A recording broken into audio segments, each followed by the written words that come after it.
que é a graça? Ela só se iniciou no Novo Testamento? Havia salvação antes de Jesus? A lei de Moisés caducou? O que significa o seio de Abraão? Uma vez salvo, sempre salvo? Respondendo essas e outras perguntas, a proposta de Luciano Subirá neste livro aqui é construir de forma lógica e cronológica a doutrina da graça, montando ali um quebra-cabeça demonstrando quais peças se encaixam e onde se encaixam. Eu sou a Sara do canal Etc e Tal e hoje vamos falar sobre esse livro aqui, ó, Graça Transformadora, o novo livro de Luciano Subirá. Enquanto a vídeo está rolando, vai deixando seu like e se inscreve para receber mais conteúdos como esse.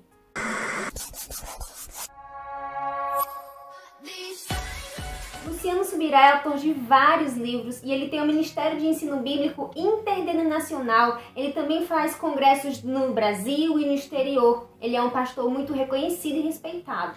Esse livro aqui foi lançado em 2021, tá bem recente, né? Mas posso dizer que já se tornou um dos meus favoritos dele, juntamente com O Propósito da Família. O conteúdo é bem completo e bem distribuído em 20 capítulos ao longo de mais de 400 páginas. Como sempre, muito didático, muito elucidativo, a sensação é que estamos numa sala de aula mesmo, sabe? E não se preocupe se você não entende muito de teologia, se você nunca se questionou sobre as perguntas iniciais lá no início do vídeo. Luciano Subirá tem o dom de simplificar as coisas complicadas, mas não significa que a simplicidade dessas palavras que ele utiliza ou da abordagem simplificada que ele trouxe, que o conteúdo é raso. Muito pelo contrário. São conteúdos profundos e que mesmo tendo finalizado a leitura, eu vou continuar ruminando, vou continuar estudando. Ele afirma aqui, ó, lá na página 29. Creio que este material pode servir de fonte de estudo e assim espero, aconselho e oro para que seja. Considere, questione, reflita e, se possível, debata com outros. Há um caminho de milhares de anos que o convido a percorrer comigo nessas páginas. Como comentei de início, Subirá ele constrói de forma lógica e cronológica a doutrina da graça, trazendo análises nos 3 períodos bíblicos. Antes da lei, de Adão até Moisés, durante a lei, de Moisés até Jesus, e após a lei, que vai desde a primeira vinda de Cristo até a sua segunda volta. Isso porque as doutrinas da Bíblia não são isoladas, mas interrelacionadas. Isso significa dizer que uma parte da Bíblia não pode ser usada para anular outra. Pelo contrário, elas se harmonizam, se explicam, se complementam. O entendimento na graça divina é uma importante chave na vida cristã, porque a deturpação do verdadeiro significado da graça nos conduz a uma crença equivocada, nos move a uma direção errada. E de acordo com o autor, há 2 motivos que nos levam a isso. A primeira é a microvisão bíblica, ou seja, interpretar isoladamente versículos ignorando todo um contexto. E o segundo motivo é a assimilação da cultura secular pela igreja, trazendo relativização de valores. E o que é a graça? A graça, de acordo com o autor, é uma força capacitadora, não apenas para perdoar os nossos pecados, mas para nos ajudar a não cometê-los mais, e também a graça, ela nos dá poder para viver em obediência aos mandamentos de Deus. A graça divina não é uma permissão para pecar sem que haja consequências. Pelo contrário, ela é a maior força capacitadora para que vivamos em santidade. O entendimento correto da graça está associado também ao entendimento correto da lei. E aqui o autor vai discorrer também sobre o que era e o que não era a lei de Moisés. Qual foi o propósito da lei? Subirá nos mostra com argumentos bíblicos que a transgressão do homem não estava apenas em seu comportamento, ele estava principalmente em sua natureza. Por isso, a lei veio para mostrar ao homem a sua real condição de pecador e ser um guia comportamental.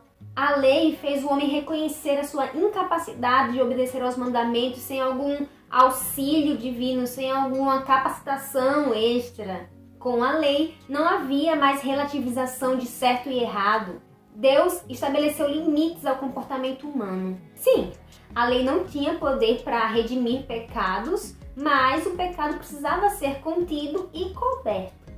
A lei foi necessária porque é impossível acessar a graça sem arrependimento. E a lei veio trazer essa base de reconhecimento. Porém, também precisamos entender que a lei mosaica, a lei trazida por Moisés, ela tem uma condição temporária. Subirá aponta 2 pontos. Primeiro, porque a lei é imperfeita. Ela não tem a capacidade de mudar a natureza pecaminosa do homem. E, segundo, ela tem um caráter profético. Ela anunciava aquilo que ainda se consumaria no futuro. E aqui no capítulo 5, o autor, Luciano Subirá, vai discorrer especificamente sobre isso. Ele vai mostrar que a maior parte das profecias sobre a obra de Cristo constava de maneira figurada na própria lei. Então, como entender corretamente a caducidade da lei? Através do seu caráter profético. E porque a lei chegou ao fim? Porque ela cumpriu o seu propósito. Embora as escrituras afirmem que o fim da lei é Cristo, o próprio Cristo também afirma que ele não veio para revogar a lei, mas para cumpri-la. Porém, essas afirmações elas não entram em conflito. Elas não são contraditórias, elas são complementares. Tudo que a lei anunciava foi se concretizado em Cristo. No capítulo 6, Luciano Subirá vai discorrer sobre o que era a lei moral e cerimonial, e o mesmo afirma que se a gente não fizer a distinção do que é a lei moral e do que é a lei cerimonial, nós teremos dificuldade em entender o que continua no Novo Testamento e o que já não vale mais. Mas eu não vou discorrer sobre isso, né? É um assunto bem extenso, fica para você quando ler o livro. Mas o autor ressalta que, embora a lei de Moisés tenha chegado ao fim, nós não estamos sem regras, não estamos sem leis. Nós temos aí os mandamentos trazidos por Cristo e também os mandamentos trazidos pelos apóstolos. Vamos ler um pouco do trecho aqui. O Senhor Jesus deixou claro em seus ensinos que ele veio nos apresentar mandamentos e que esses mandamentos eram diferentes da lei mosaica.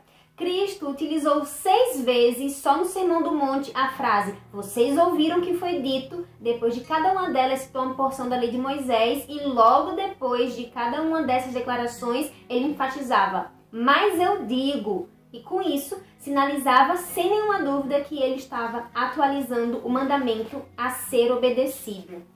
E a continuidade do que Cristo começou veio por meio dos apóstolos. Após a ressurreição, o livro de Atos relata que o Senhor apareceu-lhes por um período de 40 dias, falando-lhes acerca do reino de Deus. E não estamos falando aqui de uma aparição ou outra. Foram 40 dias de reuniões muito instrutivas até que Jesus ascendesse aos céus. Não antes, porém, de ter dado instruções por meio do Espírito Santo aos apóstolos que havia escolhido. Jesus não veio aliviar a humanidade do fardo pesado da lei, como muitos dizem, né? Estamos no período da graça, não se preocupe com isso, Jesus, ele elevou o nível da coisa, Na lei não deveriam matar. Na graça não era permitido se irar contra o irmão.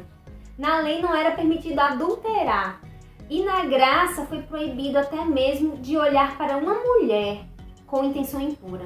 Na lei foi dito para amar o próximo e na graça temos que amar os inimigos. Isso significa então que os mandamentos são mais pesados do que eram na lei de forma alguma. Como é possível então aumentar a exigência da obediência e isso não se tornar pesado? Através da graça. Não apenas se aumentou o padrão de exigência, mas também foi nos ampliado, através da força capacitadora para que a gente conseguisse obedecer esses mandamentos. Quando os judeus perguntaram a Jesus por que Moisés permitiu o divórcio, ele disse: "Por causa da dureza do coração de vocês." E lá em Ezequiel 36:26 tem o seguinte, "Darei a vocês um coração novo e porei um espírito novo em vocês. Tirarei de vocês o coração de pedra e colocarei um coração de carne. Porei meu espírito em vocês e os levarei a agir segundo os meus decretos e a obedecer fielmente as minhas leis." Essa declaração, "porei o meu espírito em vocês", indica que a graça capacitadora ela está relacionada com a presença do ministério do Espírito Santo em nós.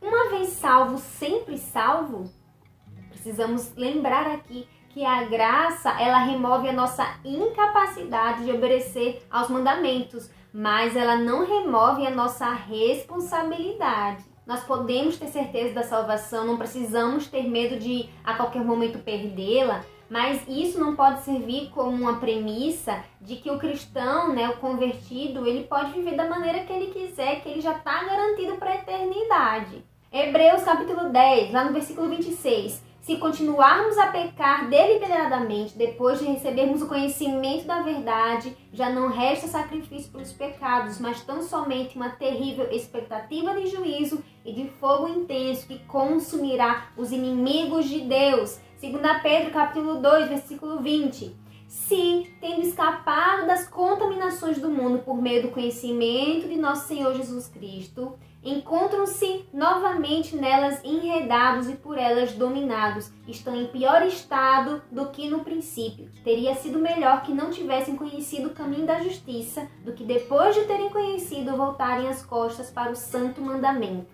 E aqui Pedro vai revelar que a limpeza em Cristo, que nos foi dada através da conversão, ela não impede que ninguém se suje novamente, né? Ele vai falar, o cão voltou ao seu vômito, a porca lavada volta a se revirar na lama.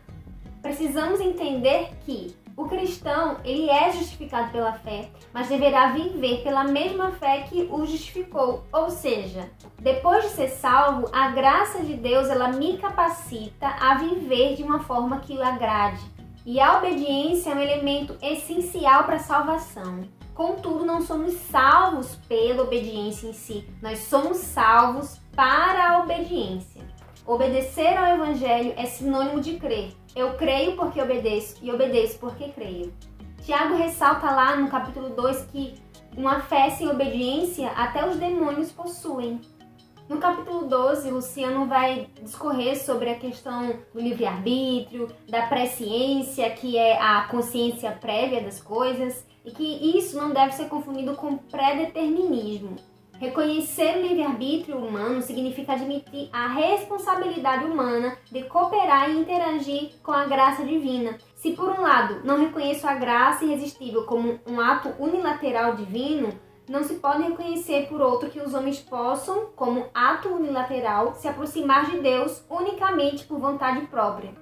A graça, ela age e ela também reage. Não é porque Deus sempre faz o primeiro movimento que não haja necessidade de fazermos os nossos também. A graça, ela não é o oposto de esforço, ela é o oposto de mérito. E nos capítulos 13, 16, 17, o autor ele vai discorrer detalhadamente, sobre a interação humana com a graça divina. Vamos falar agora sobre as etapas da vida cristã. Jesus diferenciou 3 etapas da caminhada cristã. Há um começo, ao meio, há um fim, entra-se por uma porta, percorre-se um caminho e se atinge um alvo. E o autor afirma que o processo de santificação também se dá em 3 etapas, inicial, progressiva e final. Na santificação inicial, somos livres da condenação do pecado. Na santificação progressiva, somos livres do poder do pecado. E na santificação final, seremos livres da presença do pecado. Na inicial, são necessários arrependimento e fé. Na santificação progressiva, o homem precisa se despojar do velho homem e exercer domínio próprio. E na santificação final, que é na vinda de Cristo, teremos a consumação plena da obra da graça. E o que falar das obras, E apesar de não sermos salvos pelas obras, nós fomos salvos para fazer as obras, E quais seriam essas obras? O capítulo 17, ele é dedicado a esse assunto, mas vamos resumir. Anunciar a mensagem, manter um bom testemunho, servir os irmãos e ajudar aos necessitados. No capítulo 18, inclusive, o autor ele vai distinguir salvação de galardão e discutir os fundamentos da recompensa. Como as pessoas eram salvas no Antigo Testamento? Eu tenho certeza que em algum momento da sua caminhada cristã você já se perguntou sobre isso. E aqui o autor ele responde essa e várias outras perguntas de maneira graciosa, mas eu vou tentar resumir aqui a ideia principal que ele traz. A revelação do Evangelho foi construída de forma progressiva por meio de figuras bíblicas. A lei ela não podia salvar porque ela não podia alterar a natureza do homem, ok, mas ao trazer a consciência do estado pecador, a lei ela direcionava a fé das pessoas que sempre apontou para Cristo, mesmo que por meio figurado. Sempre foi necessário ter fé em Cristo, seja antes da sua chegada, crendo que ele iria vir, ou depois da sua chegada, crendo que ele veio. O autor também vai falar aqui sobre o que quer dizer seio de Abraão, mas eu não vou entrar aqui não, você vai ter que ler, tá? Deus é imutável, Ele não muda. Então, graça e juízo sempre expressaram o caráter divino. Há manifestações da graça no Antigo Testamento, há registros de aplicações de juízo no Novo Testamento. Não podemos confundir a ampliação da nossa compreensão de quem Deus é com alguma espécie de evolução divina. Eu vou ficando por aqui, eu agradeço sua companhia. Se gostou do vídeo, não esquece o like, se inscreve para acompanhar as próximas resenhas e outros vídeos que estão por vir. Há muitas e muitas outras pérolas que eu não consegui trazer aqui pro vídeo, porque ia ficar muito extenso e precisar de uma série de vídeos. E nada melhor do que ler o livro e estudar a gente mesmo, né? Compre o livro, eu te incentivo aqui a ler. Eu te convido a me seguir no Instagram. Um beijo e até o próximo vídeo.